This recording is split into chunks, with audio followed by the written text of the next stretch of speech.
em Alagoas, nesse momento, o governador Paulo Dantas, do PMDB, ele está perseguindo os professores de Alagoas.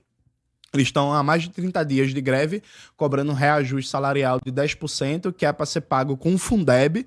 O governo não quer usar o Fundeb para pagar o salário dos professores, não quer melhorar o plano de cargos e carreiras, está perseguindo os sindicatos, está cortando, inclusive, o ponto de professores grevistas, e quando tu vai ver a situação da educação de Alagoas, é uma das piores do Brasil, com as escolas, inclusive boa parte delas, especialmente nas zonas mais afastadas, em extrema precariedade. Ou seja, para a educação ser prioridade no Brasil, a gente precisa de uma nova forma de poder político que realmente faça com que, por exemplo, uma escola boa, de tempo integral, de qualidade, com professores bem remunerados, uma escola com assistente social, com psicólogo, com quadra poliesportiva, com laboratório de informática, uma escola que o professor sinta prazer de dar aula e que não seja penoso, que ele tenha tempo de planejamento e tal, para que a educação seja algo realmente foda no Brasil. A gente só faz isso com um processo radical de luta política de baixo para cima. Assim. Então tu tá dizendo que assim, vamos lá, você falou que o sistema capitalista brasileiro tá falido. Isso. Eu vou te dizer aqui que vamos lá, eu acho que o nosso principal problema, não sei se é o sistema capitalista ou se é a forma como a gente faz a nossa própria política. Tá. E aí tu me ajuda. Porque assim, você não diria... Porque assim, esse caminho que você está falando aí seria uma abolição da democracia também, não é? Não, seria criar uma verdadeira democracia, né? Uma democracia socialista da maioria, né? Porque, por exemplo, hoje a maioria do povo brasileiro é a favor do fim da escala 6x1. O Congresso não vota. A maioria do povo brasileiro é a favor de reduzir tributação para a classe trabalhadora e aumentar a tributação para os bilionários. O Congresso não vota. A maioria da classe trabalhadora é a favor que é a responsabilidade do Estado promover emprego, desenvolvimento econômico e entregar serviços públicos. A prioridade do Congresso Nacional é fazer corte de gasto, é reduzir serviços públicos, é reduzir direitos sociais. Então, tu pega a opinião majoritária do povo brasileiro e o que é votado no Congresso, o que é articulado na esfera do Estado, está em total antagonismo com o que é a opinião majoritária. Ou seja, se democracia é o poder do povo, na verdade, não se expressa o poder do povo. O que se expressa é um poder de uma minoria privilegiada, bilionária, que tem os meios de comunicação, que controla os partidos políticos, que tem capacidade de fazer lobby. Tem um exemplo que eu sempre gosto de dar. Durante o governo Bolsonaro, o dono do BTG Pactual, o André Esteves, vazou um áudio dele conversando com o Paulo Guedes e dizendo qual era a taxa de juros que ele queria, né? Veja, tu consegue pegar teu telefone, ligar pro ministro da Economia e dizer assim, eu quero a taxa de juros tal? Não. Se eu fizer isso, ele vai cagar pra mim. Exatamente. A maioria do povo trabalhador, a maioria dos trabalhadores brasileiros não consegue ligar pro ministro da Economia, pro presidente do Banco Central e dizer assim, eu quero que a política econômica seja assim, quero que a taxa de juros seja assim, eu quero que a política agrícola do Brasil seja assim. Então, a maioria do povo brasileiro, na verdade, não define os rumos políticos do Brasil. É uma minoria rica, poderosa, que define os rumos políticos do país. Então, o que a gente quer é criar uma verdadeira democracia, que é o poder popular, a democracia socialista. E se nesse novo modelo que tu propõe aí, a maioria do povo brasileiro, por exemplo, não quiser ir por quiser ir por um caminho que não compactua 100% com as ideias do socialismo, por exemplo? Tu acha que ainda assim deveria ser seguido? Não, bicho, veja, eu acho que a gente trabalha dentro de uma lógica de convencimento político, de debate político, né?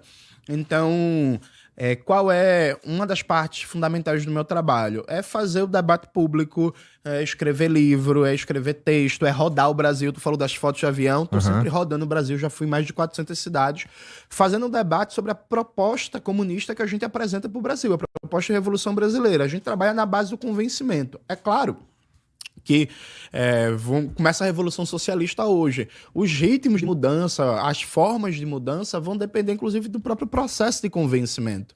Então, isso não significa...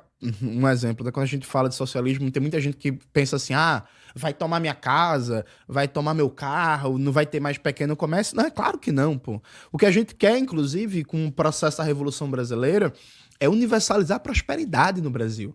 Porque hoje no Brasil, prosperidade, viver bem, ter uma vida econômica confortável, ter um seu dinheirinho para você viajar no final do ano, para você não estar aperreado com as contas, com aluguel, é para uma minoria, né? A maioria do povo brasileiro passa o mês inteiro com a caneta e o celular na mão fazendo conta para conseguir fechar o mês. Às vezes tem que escolher, não paga essa conta agora, vou jogar no cartão, pagar um juros de 150% para pagar mês que vem, porque eu não tenho renda. Então, eu acho que, inclusive, quanto mais espaço para a gente tem para apresentar a proposta de uma revolução brasileira, apresentar uma proposta de esquerda realmente popular, a adesão é positiva, né?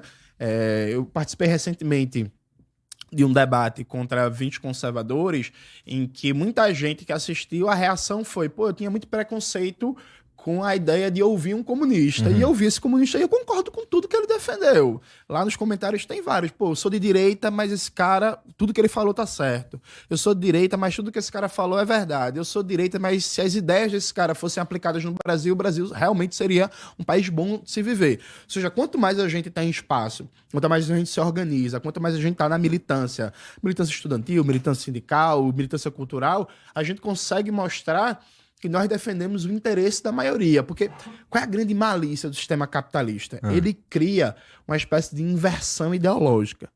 Ele faz com que a maioria da população defenda interesses que são contra essa própria maioria. Deixa eu te dar um exemplo concreto. Todo dia a gente escuta na mídia falando que tem que ter responsabilidade fiscal, né? Que o Estado não pode gastar muito, que o Estado tem que economizar dinheiro e por aí vai. Sabe qual é o maior gasto corrente do Estado brasileiro hoje? Juros. Juros da dívida pública, 1 trilhão por ano. Sabe qual é entre os 10 maiores gastos depois do gasto financeiro? É o gasto tributário, que é a isenção que é dado para as grandes empresas, né? Que elas ficam dispensadas de pagar imposto. São mais de 500 bilhões por ano.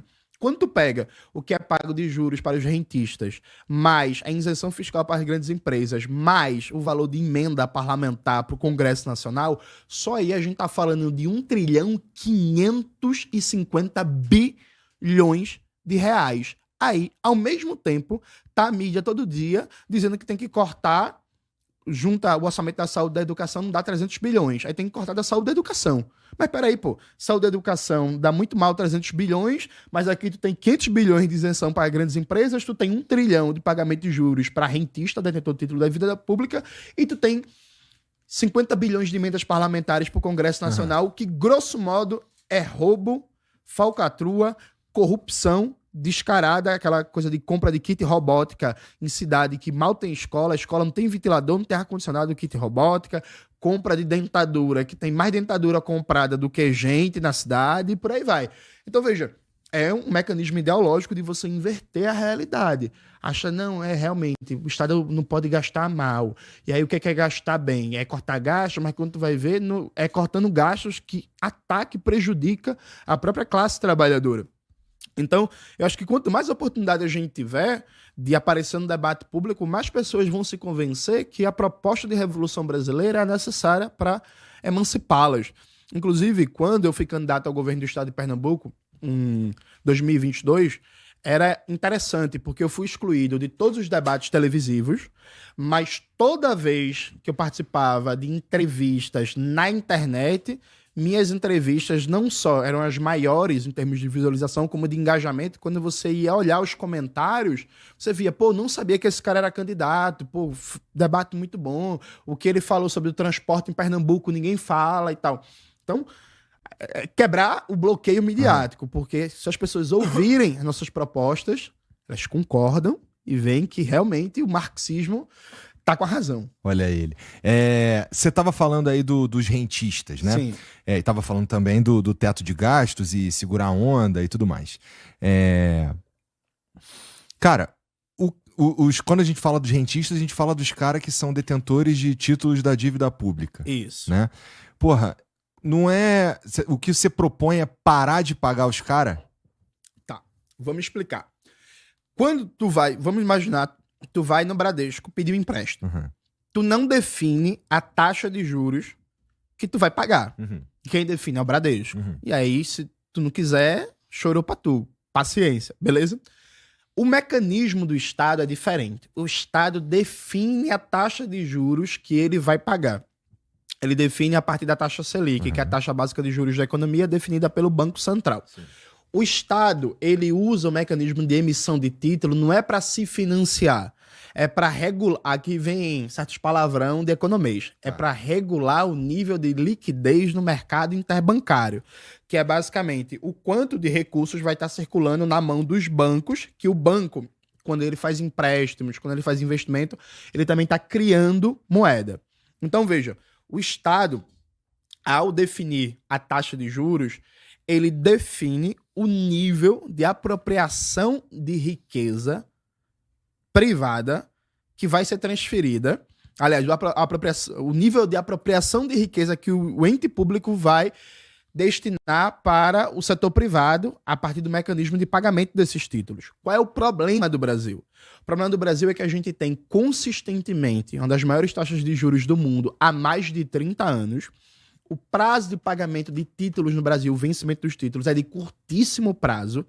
E o Banco Central não atua em toda a curva de juros. Porque, por exemplo, o Banco Central do Japão, ele atua no mercado de capitais, no mercado interbancário, e por aí vai, para tentar manter a taxa de juros de curto, médio e longo prazo dentro de uma meta que ele estabeleceu. O Banco Central brasileiro, ele atua basicamente no curto prazo.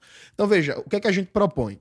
Primeiro, é acabar com a autonomia do Banco Central, que na prática é uma privatização do Banco Central. O Banco Central hoje, ele é diretamente controlado pela banqueirada, pelo grande capital financeiro. Acabar com a autonomia do Banco Central, fazer com que o Banco Central tenha como objetivo estratégico garantir geração de emprego, complexidade produtiva e fazer com que a taxa de juros baixe de tal forma que você estanque essa transferência de recurso público para o setor privado, rentistas, que não são investidores. Investidor é quando você tem uma loja e aí você vai, investe dinheiro e abre uma segunda loja. Isso é um investimento. Quando você é um rentista, você é um João Amoedo da vida, você tem 200 milhões, você coloca lá em título, você não faz nada, você fica na praia, surfando, criando partido errado e continua rico, né? Então, fundamentalmente, a questão é o controle do Banco Central. Eu escrevi um texto, alguns meses atrás, o que todo trabalhador brasileiro precisa saber sobre o Banco Central, que está no site do PCBR, que é o meu partido, no jornal O Futuro. E aí lá eu explico em detalhes técnicos o grande problema do funcionamento do Banco Central. Mas o elemento central é que, de maneira desnecessária, se mantém a taxa de juros altas no Brasil há mais de 30 anos para garantir que todos os setores da burguesia brasileira e internacional sejam remunerados na casa dos bilhões e tenham sua taxa de lucro garantida. A essa hora alguém vai falar assim, mas Jones, tem que manter os juros altos para combater a inflação. Isso é um mito. Por quê? A ideia é que você aumenta a taxa de juros para reduzir a demanda agregada. O que é a demanda agregada? A demanda agregada é a renda disponível na praça, mais o crédito disponível na praça. A partir do momento que você aumenta a taxa de juros, você encarece o crédito, consequentemente você reduz a demanda. Reduzindo a demanda, o pressuposto é inflação é um desajuste entre oferta e demanda. Então tem mais gente querendo comprar do que gente disponível para vender. Aí por isso o preço sobe. Aumentando os juros, você provocaria um ajuste. Só que a inflação no Brasil não é isso. A inflação no Brasil é em vários aspectos. 30% em média dos preços da inflação no Brasil é de preços administrados. O que é preço administrado? É preço de energia elétrica, é preço de combustível, que é definido pelo governo, né? Grosso modo. Você tem também uma inflação muito grande, por exemplo, que remete a câmbio e à desindustrialização do Brasil. Então, o Brasil hoje, ele só produz 5% dos IFAs que consomem. O que é IFA? Ingrediente farmacêutico ativo. É o que faz o remédio funcionar. Agora, de 9 horas, eu tive que tomar uns remédios que eu estou tomando para garganta. Esses remédios, o IFA não é produzido no Brasil. A gente precisa importar. A partir do momento que a gente importa em dólar. Quando o dólar pipoca, quando o dólar sobe, isso impacta no preço do remédio. Então, não é um problema de oferta e demanda. É um problema de um país desindustrializado, cada vez mais primário, exportador, que a partir do momento que o dólar sobe, aí sobe o preço do pão, sobe o preço do remédio, sobe o preço desses equipamentos, que nenhum deles são produzidos no Brasil, e para importar tem que pagar uma fortuna, porque é muito caro, e por aí vai. Então, na verdade, inclusive, o pouco efeito que causa do aumento da taxa de juros no controle da inflação é, quando você aumenta a taxa de juros, você faz com que seja muito ainda mais lucrativo comprar títulos da dívida pública brasileira, isso atrai mais dólar, investimento estrangeiro. Entrando mais dólar, isso tem impacto no câmbio, controla um pouco o preço do dólar, aí isso rebate no mercado de consumo brasileiro, porque o preço do dólar estabilizando, aí o preço do remédio não sobe, o preço do pão não sobe, o preço dos eletroeletrônicos não sobe. Então aqui é um efeito de câmbio. Qual é a questão central? E aqui vem o grande pulo do gato. A partir do momento que você mantém uma taxa de juros alta, em 10, 15, 20%, você inviabiliza qualquer dinâmica produtiva na própria lógica capitalista. Porque, porra, se a taxa de juros é 15% ao ano, 18% Pra que eu vou ao ano, abrir uma empresa? pra que eu vou abrir uma fábrica para produzir fone de ouvido? Não, gente. Eu vou pôr o dinheiro no... É isso, e vou viver de renda, né? E aí, quanto mais a economia se desindustrializa, mais a gente precisa importar.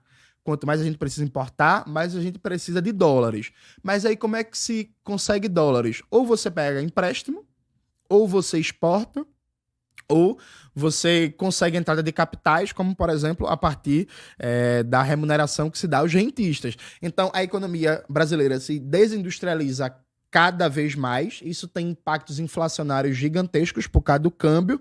Aí aumenta a taxa de juros para entrar mais dólares, dá um efeito imediato de alívio, só que como a desindustrialização prossegue, a gente vai depender cada vez mais de juros altos e assim fica num ciclo infinito que o país é cada vez mais um país que não está produzindo nada. Uhum.